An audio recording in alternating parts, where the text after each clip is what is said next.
Épître aux Hébreux, chapitre 11.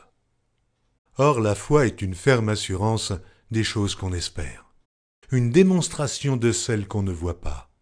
Pour l'avoir possédée, les anciens ont obtenu un témoignage favorable. C'est par la foi que nous reconnaissons que le monde a été formé par la parole de Dieu, en sorte que ce qu'on voit n'a pas été fait de choses visibles. C'est par la foi qu'Abel offrit à Dieu un sacrifice plus excellent que celui de Caïn. C'est par elle qu'il fut déclaré juste, Dieu approuvant ses offrandes.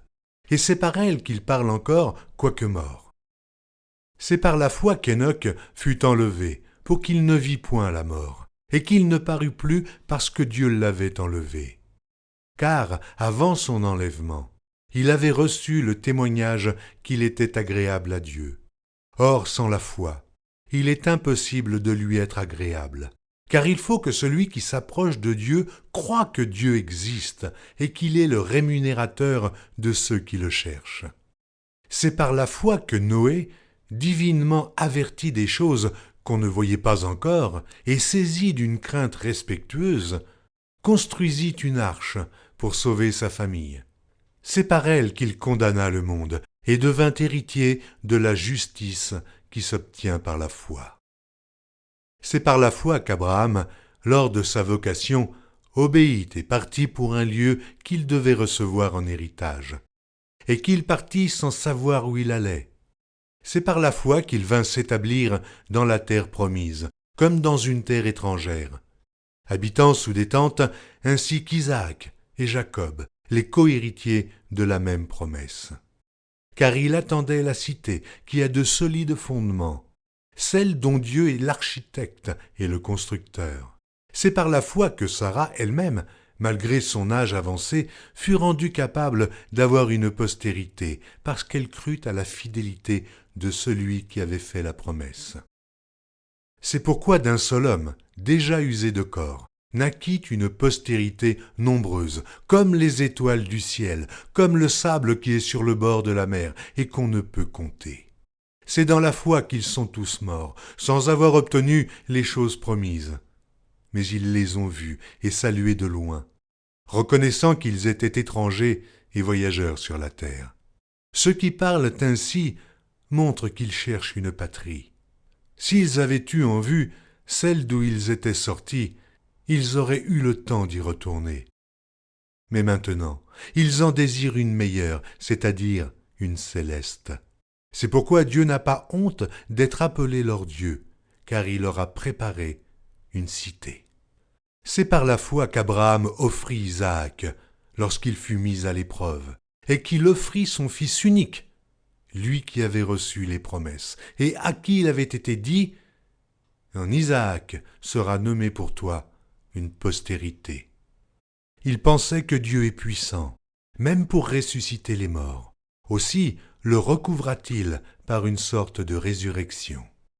C'est par la foi qu'Isaac bénit Jacob et Ésaü, en vue des choses à venir. C'est par la foi que Jacob, mourant, bénit chacun des fils de Joseph, et qu'il adora appuyé sur l'extrémité de son bâton. C'est par la foi que Joseph, mourant, fit mention de la sortie des fils d'Israël, et qu'il donna des ordres au sujet de ses os. C'est par la foi que Moïse, à sa naissance, fut caché pendant 3 mois par ses parents, parce qu'ils virent que l'enfant était beau, et qu'ils ne craignirent pas l'ordre du roi. C'est par la foi que Moïse, devenu grand, refusa d'être appelé fils de la fille de Pharaon, aimant mieux être maltraité avec le peuple de Dieu que d'avoir pour un temps la jouissance du péché. Regardant l'opprobre de Christ comme une richesse plus grande que les trésors de l'Égypte, car il avait les yeux fixés sur la rémunération. C'est par la foi qu'il quitta l'Égypte sans être effrayé de la colère du roi, car il se montra ferme, comme voyant celui qui est invisible. C'est par la foi qu'il fit la Pâque et l'aspersion du sang, afin que l'exterminateur ne touchât pas au premier-né des Israélites. C'est par la foi qu'ils traversèrent la mer Rouge comme un lieu sec, tandis que les Égyptiens qui en firent la tentative furent engloutis. C'est par la foi que les murailles de Jéricho tombèrent, après qu'on en eut fait le tour pendant 7 jours. C'est par la foi que Rahab la prostituée ne périt pas avec les rebelles, parce qu'elle avait reçu les espions avec bienveillance. Et que dirais-je encore? Car le temps me manquerait pour parler de Gédéon, de Barak, de Samson, de Jephthé, de David, de Samuel et des prophètes, qui, par la foi, vainquirent des royaumes, exercèrent la justice, obtinrent des promesses, fermèrent la gueule des lions, éteignirent la puissance du feu, échappèrent aux tranchants de l'épée, guérirent de leurs maladies, furent vaillants à la guerre et mirent en fuite des armées étrangères. Des femmes recouvrèrent leur mort par la résurrection. D'autres furent livrées au tourment et n'acceptèrent point de délivrance afin d'obtenir une meilleure résurrection. D'autres subirent les moqueries et le fouet, les chaînes et la prison. Ils furent lapidés, sciés, torturés.